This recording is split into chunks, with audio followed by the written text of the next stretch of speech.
رب العالمين والصلاة والسلام على رسوله الكريم وعلى آله وصحبه وأهل بيته أجمعين। বাংলাদেশ জামাত ইসলামী কর্তৃক আয়োজিত আজকের এই জাতীয় সমাবেশে উপস্থিত সম্মানিত জাতীয় নেতৃবৃন্দ, বন্ধু সংগঠনের নেতৃবৃন্দ, শহীদ পরিবারের গর্বিত সদস্যবৃন্দ,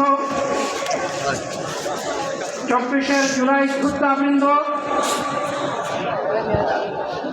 আপামর দেশবাসী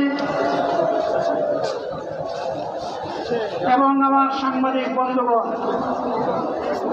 আমি সর্বপ্রথম মহান রবের দরবারে শুকরিয়া আদায় করছি।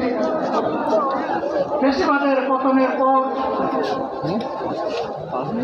অত্যন্ত অনুকূল পরিবেশে আল্লাহ রাব্বুল আলামিন আজকের এই সমাবেশটি করার আমাদেরকে তৌফিক এনায়েত করেছেন, আলহামদুলিল্লাহ। 2 দিন আগে ঝড় দ্বারায় বৃষ্টি ঝরেছে।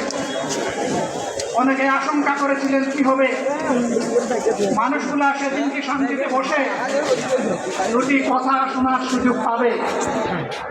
আল্লাহ রাব্বুল আলামিন আজকের দিনটা অনেকটা এয়ার কন্ডিশন করে দিয়েছেন, আলহামদুলিল্লাহ।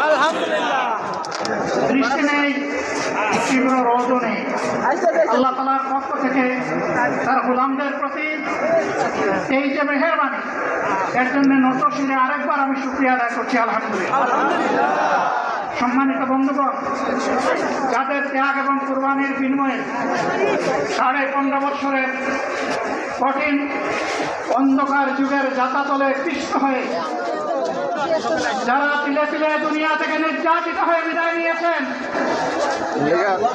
অপশক্তির বিরুদ্ধে প্রতিবাদ করতে গিয়ে বিদায় নিয়েছেন, যারা লড়াই করে আহত হয়েছেন, পঙ্গুত্ব বরণ করেছেন, আমরা তাদের সকলের কাছে গভীর